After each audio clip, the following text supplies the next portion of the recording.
لا إله إلا الله محمد رسول الله عليه صلاة الله وآله والأحبة لا إله إلا الله محمد رسول الله عليه صلاة الله وآله والأحبة.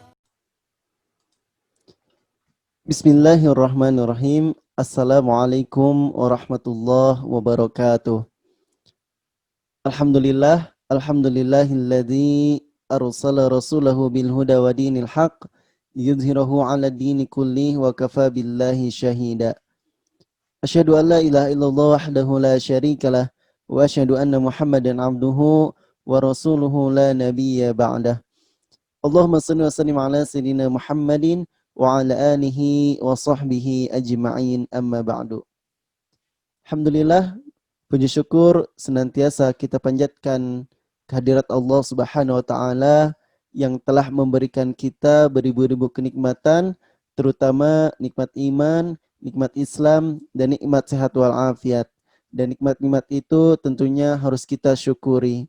Karena kata Allah, wa iz ta'azzana rabbukum la in syakartum la azidannakum wa la in kafartum inna azabi lasyadid. Sebagaimana di pertemuan pertama atau pertemuan sebelumnya kita telah membahas ini, barang siapa yang bersyukur kepada Allah, maka senantiasa Allah akan tambahkan kenikmatan kepada kita.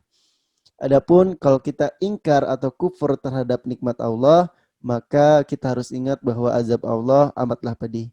Kita bersyukur kita pada hari ini bisa bertatap wajah walaupun dalam keadaan seperti ini, yaitu melalui video ini saja. Mudah-mudahan tidak mengurangi semangat kita untuk tetap menuntut ilmu, insya Allah. Salat dan salam kita curahkan kepada junjungan suri teladan alam baginda Nabi Allah Muhammad sallallahu alaihi wasallam. Teman-teman, setelah kita membahas di pertemuan sebelumnya tentang syukur, apa itu syukur, bagaimana cara kita bersyukur, kepada siapa saja kita bersyukur, maka salah satu bentuk syukur itu adalah kita dengan berbuat baik kepada seluruh makhluk yang ada di muka bumi ini. Berbuat baik dalam bahasa Arab kita kenal dengan ihsan. Maka di pertemuan kali ini kita akan membahas apa itu ihsan. Bagaimana kita berbuat ihsan, kepada siapa saja kita harus berbuat ihsan, berlaku ihsan, dan apa dalilnya tentang ihsan. Maka yang akan kita bahas terkait ihsan, kita awali dengan membaca bersama-sama dalil tentang ihsan.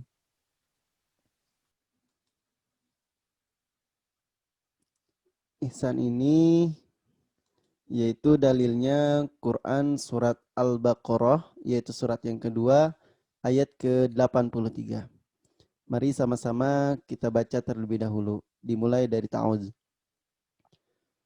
A'udzu billahi minasy syaithanir rajim. Bismillahirrahmanirrahim. وَإِذْ أَخَذْنَا مِيثَاقَ بَنِي إِسْرَائِيلَ لَا تَعْبُدُونَ إِلَّا اللَّهَ وَبِالْوَالِدَيْنِ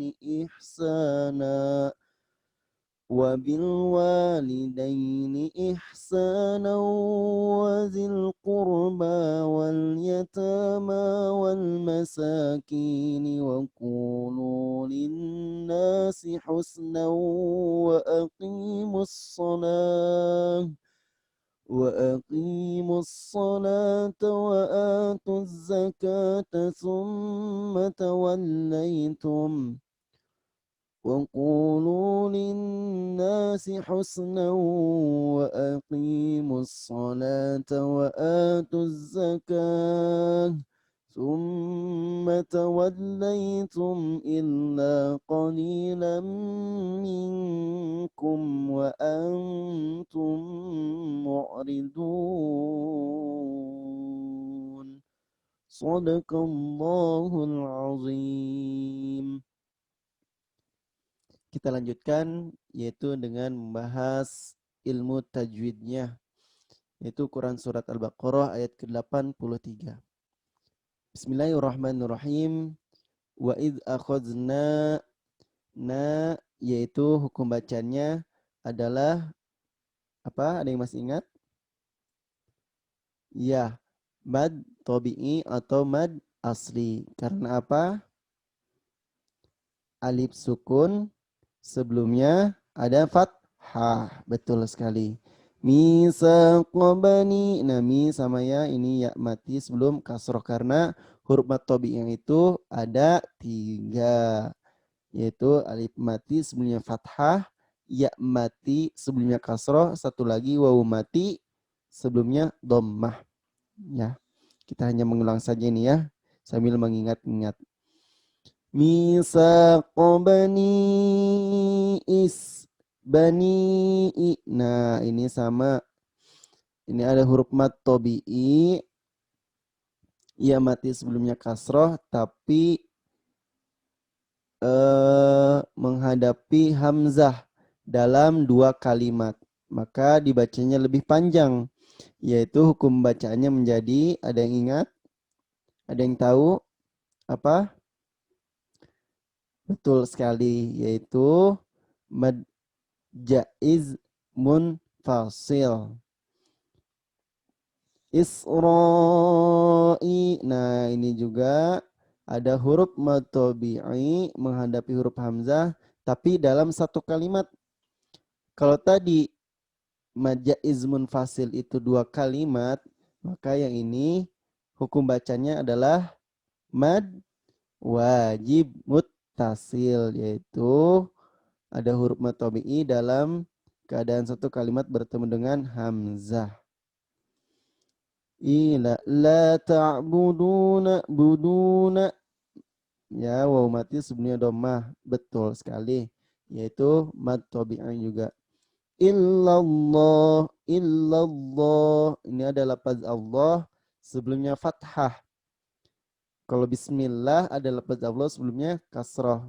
Kalau ini sebelumnya fathah, maka hukum bacaan menjadi tebal atau kita kenal dengan tafkhim. Wabil wa. Nah, ini alif lamnya dibaca jelas. Maka hukumnya jadi apa? Alif lam qamariyah. Nah, qamariyah artinya bulan. Kalau kita melihat bulan, maka bulannya akan terlihat jelas. Lawannya qamariyah yaitu syamsiyah atau matahari, ya. Ini hukumnya alif lam qamariyah. Daini, wabil walidaini, daini, ini ya mati sebelumnya kasroh. Kalau mad tabi'i ya mati sebelumnya kasroh. Nah, kalau ini ya mati sebelumnya fathah, maksudnya ya mati sebelumnya fathah, maka hukumnya jadi harfulin, lin layinah, seperti itu. Ihsanawa, nawa, ini maksudnya fathah tain bertemu dengan waw. Maka cara bacanya memasukkan bunyi tanwin kepada huruf wa. Memasukkan berarti artinya idgham. Idgham apa? Ada yang ingat? Kalau hurufnya waw, ya, nun, mim, waw. Nah, itu huruf-huruf idgham bigunnah, betul. Wadzil qurba wal yatama wal masakini. Ini banyak yang sama ya, rata-rata mad tabi'i.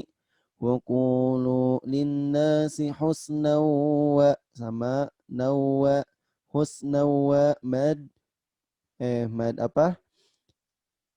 Idgham biguna. Husna wa idgham biguna. Wa aqimus sha. Nah, mussa ini kebalikan ini alif lam syamsiyah karena ada huruf alif lam menghadapi huruf sod. Huruf sod adalah huruf alif lam syamsiyah. Bedanya apa? Nah, kalau dari alif lam komariah, alif lamnya dibaca karena jelas maka dibaca al. Kalau di syamsiah alnya tidak dibaca. Kalau di asyamsiah juga cirinya yaitu tandanya yaitu ada tasydidnya. Lanjut ya. Wa aqimus salata wa atuz zakah summa ini yaitu mim bertasydid. Hukumnya ada yang masih ingat? Ya, yaitu gunnah. Huruf gunnah kan ada dua ya, yaitu nun bertasydid dan mim bertasydid. Cara bacanya yaitu dengan ditahan dan ditekan. Summa tawallaitum illa tum'i. Nah, jika kita sebelumnya membahas hukum nun sukun, maka ini ada mim sukun, mim mati menghadapi huruf hamzah, huruf alif. Maka hukum bacanya itu, yang tahu, izhar syafawi, yaitu mim bersukun menghadapi selain huruf mim dan ba. Tum'i, izhar dibacanya jelas mimnya. Illa qalilam minkum. Lammi, tanwin fathatain menghadapi huruf mim. Maka hukum bacaannya idgham bi gunnah. Minkum, nun sukun menghadapi huruf ka. Minkum, maka hukum bacanya menjadi ikhfa, samar-samar ya. Tumwa, tumwa ini sama kayak tum'i. Nah, tumwa wa antum Nah, kalau ini mim sukun menghadapi mim lagi, maka hukum bacanya idgham mislain atau idgham mimi karena mim sukun menghadapi huruf mim. Kalau tadi mim sukun menghadapi huruf alif atau mim sukun menghadapi huruf wawu, hukumnya adalah izhar syafawi. Kalau ini idgham mislain atau idgham mimi. Mim ketemu mim, maksudnya seperti itu. Wa antum mu'ridun.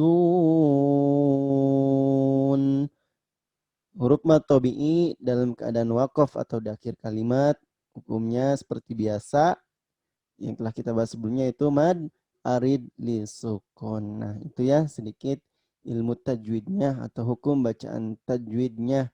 Mudah-mudahan selalu menambah pengetahuan untuk kita sehingga kita membaca Quran lebih baik lagi. Insya Allah. Ini ada lafal dan arti atau terjemah lafal Quran. Quran surat Al-Baqarah ayat 83 yang tadi ya. Kita mulai dari sini. Misaqo yaitu janji. Nah, berjanji misaqo. La ta'buduna, kamu tidak menyembah illallaha, selain Allah. Ihsana, nah ini ihsan ya, ada kata ihsan. Ihsana, berbuat baik. Wazil kurba, yaitu kerabat, nah, atau saudara kita, kerabat terdekat, kurba, kerabat. Wal yatama, anak-anak yatim. Wal masakini, dan orang masakini. Bukan ya, yaitu maksudnya orang-orang miskin, bukan orang masakini ya. Wal masakini, orang-orang miskin. Wa qulu, katakanlah husnan. Husnan sama kayak ihsanan ya. Berkata hasana, ihsanan, yang baik. Jadi baik, baik, baik atau kebaikan. Wa aqimus salata, laksanakanlah salat. Wa atuz zakata, tunaikanlah zakat. Summa, kemudian tawallaitum, kalian berpaling. Illa qalilam minkum, kecuali sebagian kecil dari kalian. Wa antum, kalian atau kamu sekalian. Antum, jadi kalau kita dengar kata antum anta, anti. Nah, antum ini atau ente gitu ya. Antum, kalian atau kamu sekalian. Mu'riduna, para pembangkang. Mudah-mudahan kita dengan sedikit menambah kosakata bahasa Arab kita menjadikan kita lebih paham terkait ayat-ayat suci Al-Quran. Kita lanjutkan ke terjemah Quran surat Al-Baqarah ayat ke-83. Kalau tadi kita sudah membahas terjemah per kata, ini adalah terjemah secara keseluruhan. Yang artinya, dan ingatlah ketika kami mengambil janji dari Bani Israel, janganlah kamu menyembah selain Allah dan berbuat baiklah kepada kedua orang tua, kerabat, anak-anak yatim, dan orang-orang miskin. Dan bertutur katalah yang baik kepada manusia. Laksanakanlah sholat dan tunaikanlah zakat. Tetapi kemudian kamu berpaling mengingkari kecuali sebagian kecil dari kamu dan kamu masih menjadi pembangkang. Nah, setelah kita membahas dalil tentang ihsan, tadi ya Quran surat Al-Baqarah ayat ke-83. Lantas apa itu ihsan? Silakan coba berikan pendapat kalian apa itu ihsan. Bapak hitung ya. 1 sampai 3. 2, 3. Apa? Betul. Ya. Jadi ihsan itu secara bahasa memang yaitu yang tadi kita bahas ya di ayat atau di terjemah perkata yaitu baik. Hasana yasunu ihsanan. Nah, ini berbuat baik. Secara istilah berbuat baik. Jadi ihsan itu intinya berbuat baik kepada siapapun. Ini dikutip dari hadis Rasulullah SAW riwayatnya Imam Muslim bahwa yang dimaksud ihsan yang secara istilah qala bersabda bahwa Rasulullah SAW. Hadis ini itu merupakan hadis arba'in ketika Rasulullah SAW didatangi oleh pemuda menanyakan kepada Rasulullah apa itu iman, apa itu Islam, dan ini pertanyaan selanjutnya apa itu ihsan. Kemudian Rasul menjawab ihsan itu anta'budallaha ka'annaka tarahu fa illam takun tarahu fa innahu yaraka. Nah, jadi ihsan itu adalah engkau berbuat atau engkau berbuat beribadah anta'budallaha, engkau beribadah kepada Allah seakan-akan engkau melihat Allah. Nah, jadi kita beribadah kepada Allah seakan-akan kita melihat Allah. Fa illam takun tarahu, maka apabila kamu tidak bisa melihat Allah, fa innahu yaraka, maka sesungguhnya Allah melihatmu. Jadi ihsan dalam hadis ini adalah kita beribadah kepada Allah seakan-akan kita melihat Allah. Apabila kita tidak dapat melihat Allah, maka yakinlah Allah melihat kita. Itu ya pengertian ihsan. Nah, ini penjelasan ayat masih tentang ihsan tentunya. Wa idz akhadna mitsaqa bani Israil, dan ingatlah ketika kami ambil perjanjian kepada Bani Israel. Siapa Bani Israel? Adalah kaumnya Nabi Musa alaihissalam. La ta'buduna, janganlah kamu menyembah illallah kecuali Allah.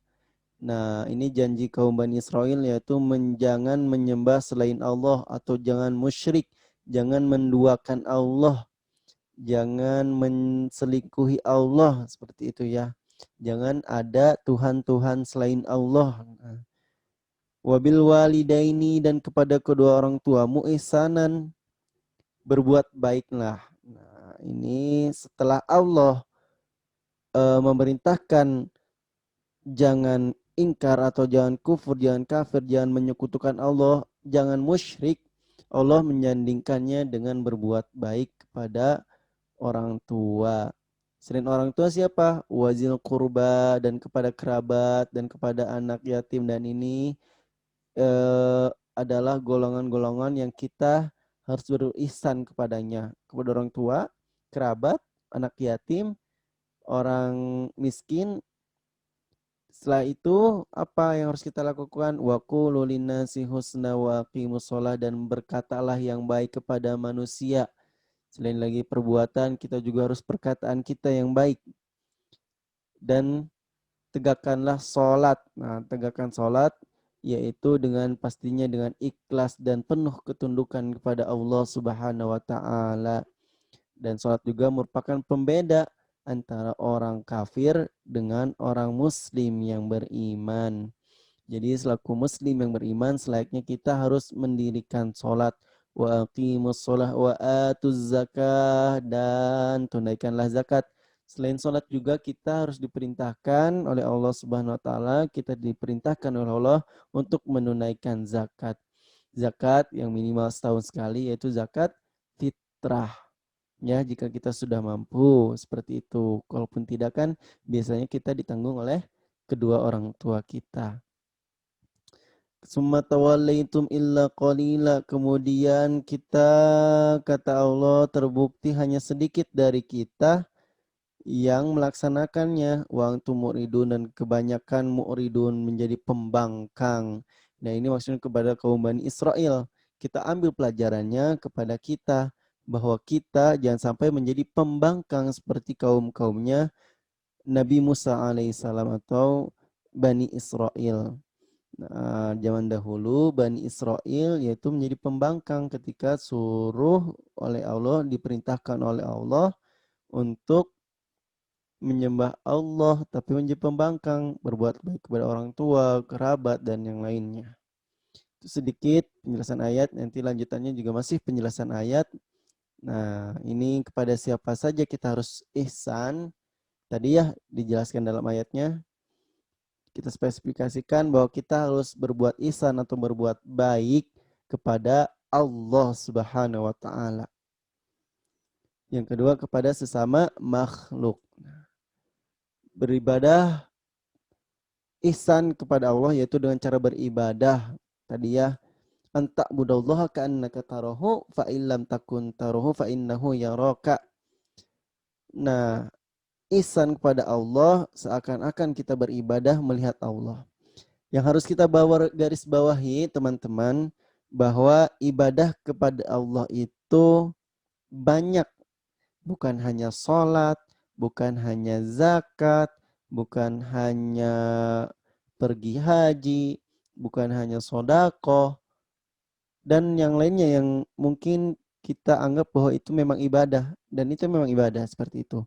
Maksudnya ibadah itu bisa mencangkup seluruh hal, seluruh aspek. Bisa jadi kita sedang melihat video ini saja bisa jadi ibadah. Kita tidur saja bisa jadi ibadah. Kita makan, kita minum, kita main HP, kita duduk, semuanya bisa menjadi ibadah. Bagaimana caranya agar semuanya bisa menjadi ibadah? Maka semua niatkan. Nah, niatkan semata-mata untuk beribadah kepada Allah, untuk menjalankan ibadah atau perintah Allah Subhanahu wa taala dengan cara-caranya. Misal makan ya. Makan kan biasa saja kita makan. Biar menjadi ibadah, maka makannya menggunakan tangan kanan. Kita harus berdoa terlebih dahulu, makannya pelan-pelan, niatkan untuk kesehatan badan kita dan untuk kuat kita melaksanakan ibadah kepada Allah. Maka insya Allah dengan niat tersebut, dengan cara-cara tersebut, makan kita menjadi ibadah. Kita selaku siswa, selaku pelajar, juga bisa menjadi ibadah.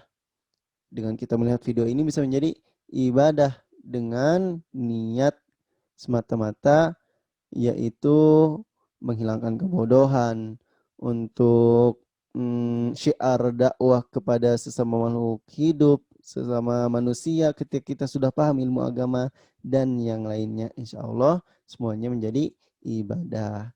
Ibadah kepada Allah tadi ihsannya itu pertama, tingkatan pertama adalah melihat Allah.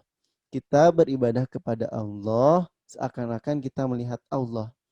Ini adalah tingkatan yang tinggi, yaitu karena ada dorongannya kecintaan kita kepada Allah Subhanahu wa taala. Ada kerinduan kita ingin bertemu dengan Allah Subhanahu wa taala. Kita sholat, kita sodako karena ingin kita bertemu dengan Allah Subhanahu wa taala. Kita ingin dekat dengan Allah. Tingkatan kedua, kalau kita tidak mampu ketika kita beribadah melihat Allah, maka yakinlah bahwa kita dilihat Allah.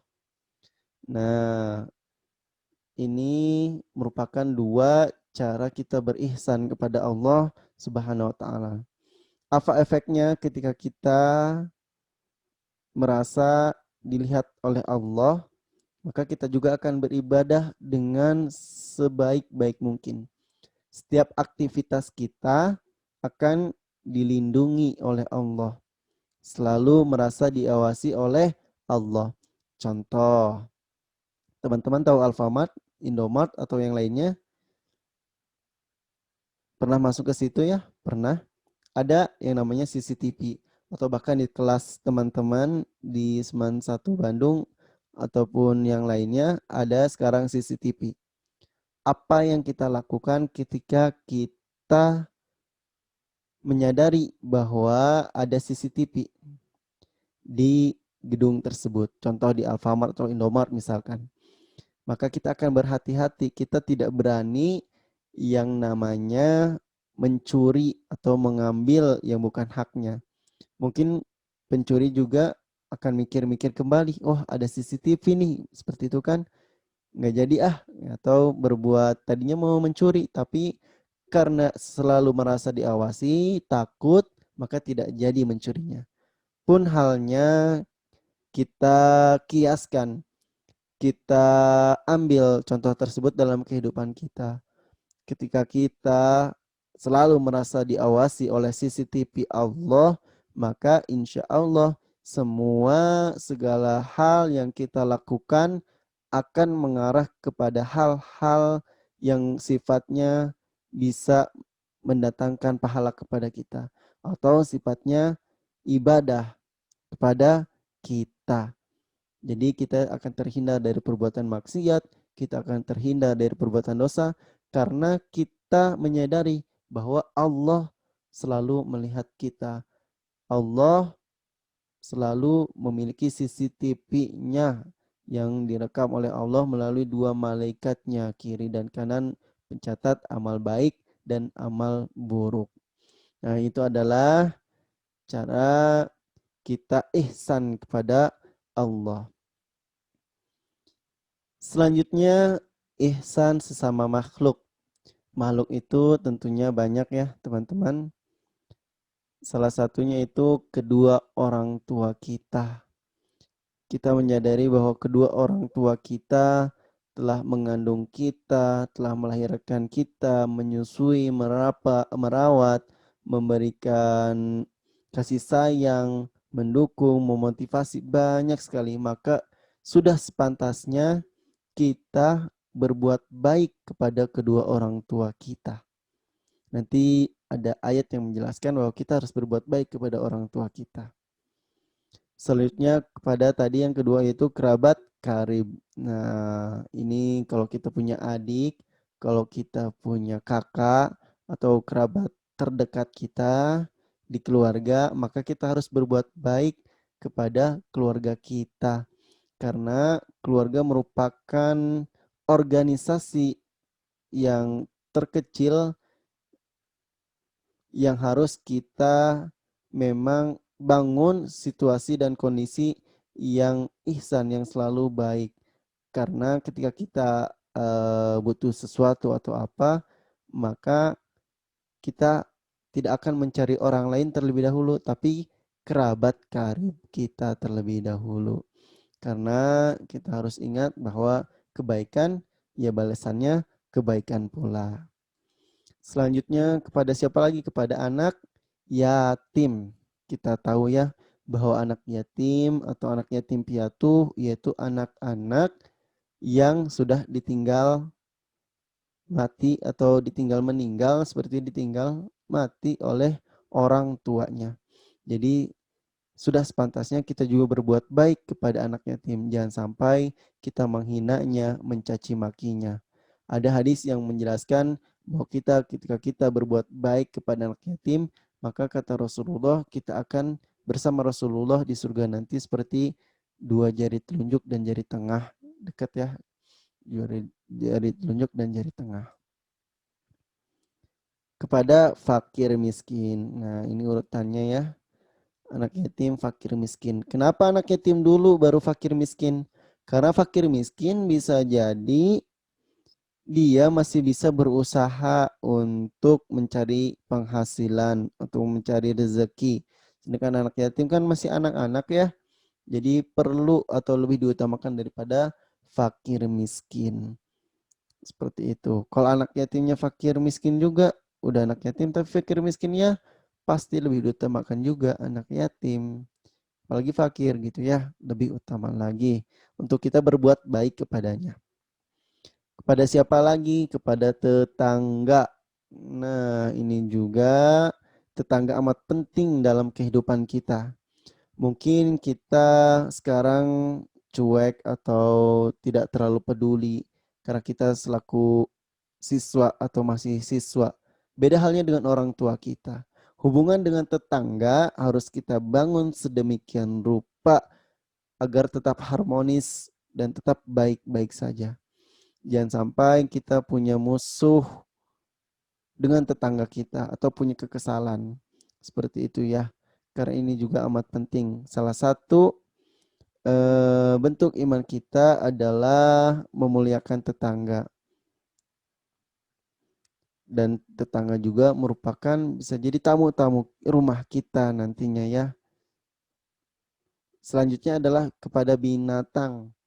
Kita tahu binatang apapun tidaklah Allah menciptakannya dengan sia-sia. Pasti ada maksud dan tujuannya ataupun apakah itu semut ataupun anjing, serigala, terus juga tomcat ya ataupun yang lainnya. Maka itu adalah binatang-binatang yang harus kita kasih sayangi karena binatang juga makhluk hidup. Bahkan ketika kita kurban atau menyembelih hewan, unta atau sapi, kerbau, bebek, ayam, maka kita harus perhatikan pisaunya harus tajam, menghadap kiblat, dan itu adalah salah satu bentuk kita berbuat baik atau berlaku ihsan kepada binatang. Nah, Islam telah mengatur itu semua.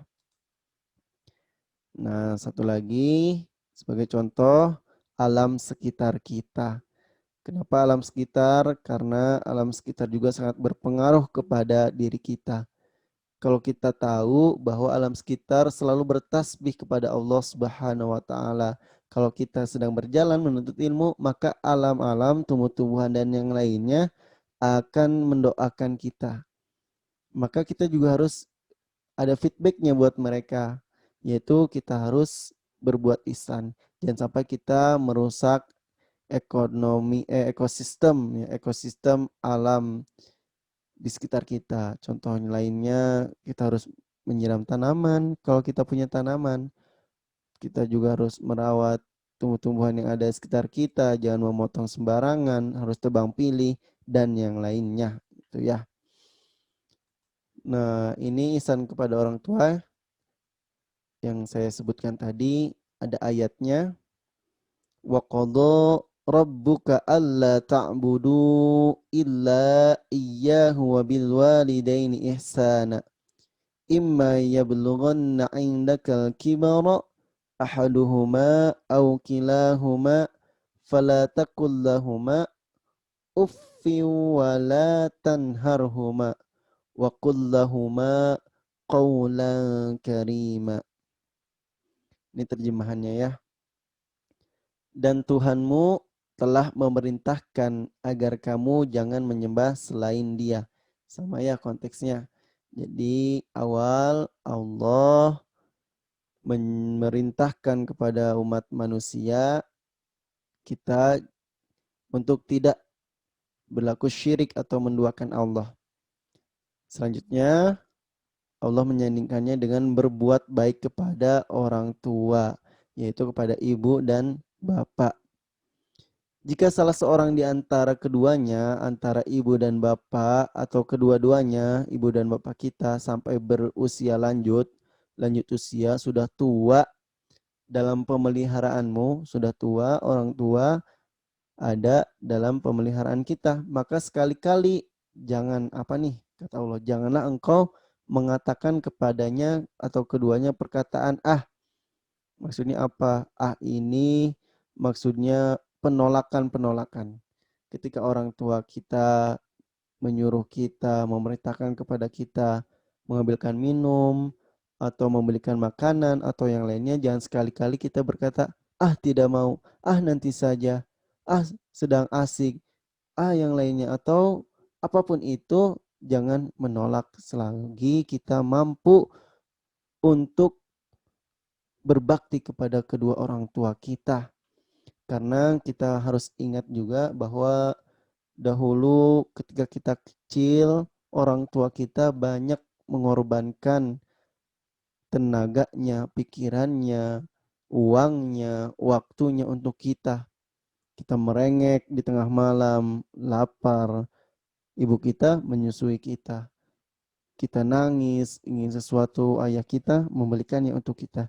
Maka selayaknya ketika orang tua kita sudah berusia lanjut nanti dalam pemeliharaan kita, kita harus memperlakukannya dengan sebaik mungkin.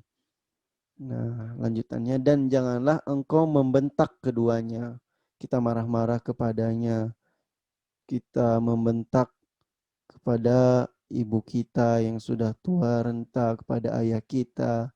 Jangan sampai seperti itu.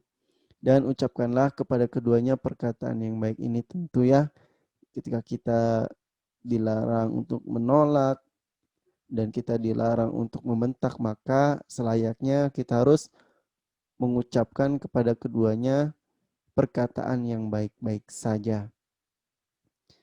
Lanjutannya, ini ayat selanjutnya, yaitu wakhfid lahuma janahadzulli minar rahmati wa qur rabbirhamhuma kama rabbayani shaghira.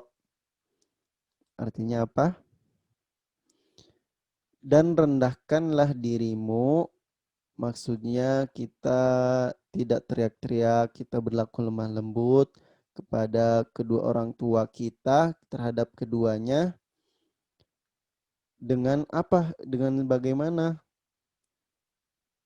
Dengan penuh kasih sayang tentunya. Dan ucapkanlah, ini doa ya, Rabbir hamhuma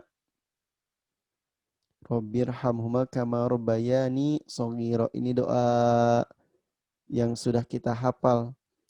Salah satunya Rabbi firli, yaitu wali walidayya warhamhuma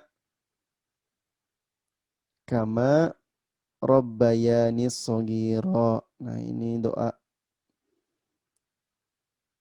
Wahai Tuhanku, sayangilah keduanya sebagaimana mereka berdua telah mendidik aku pada aku kecil.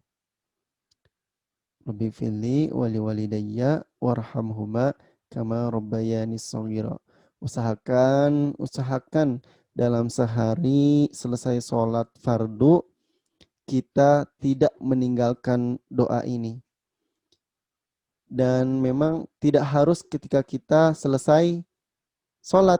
Sekarang pun ketika kita ingat kedua orang tua kita, maka kita bacakan doa, kita doakan kepada mereka, baik yang masih hidup ataupun yang sudah mati, kedua orang tua kita. Jika memang kedua orang tua kita sekarang sudah mendahului kita, beliau sudah meninggal dunia, mendahului kita kepada Allah Subhanahu wa taala, maka tidak ada lagi yang mereka harapkan kecuali doa-doa kita. Karena idza matabnu adama in qata amaluhu illa min salasin, apabila anak Adam meninggal dunia maka terputuslah amalnya kecuali 3 perkara, yang salah satunya adalah anak yang soleh yang selalu mendoakan kedua orang tuanya. Nah, apabila orang tua kita sudah meninggal ataupun nenek kita ataupun guru-guru kita selaku orang tua kita di sekolah, maka selayaknya kita selaku siswa mendoakan mereka. Seperti itu ya. Nah, ini pembahasan kita tentang ihsan mungkin cukup sekian, seperti itu ya, dicukupkan terlebih dahulu, mulai tadi dalilnya, penjelasan ayatnya, sampai kepada siapa saja kita harus ihsan dan bagaimana caranya berihsan. Mudah-mudahan menjadikan kita senantiasa terus berbuat ihsan kepada Allah Subhanahu wa taala dan kepada sesama makhluk di dunia ini. Baik, kurang afdol kiranya kalau setiap pertemuan tidak ada tugas.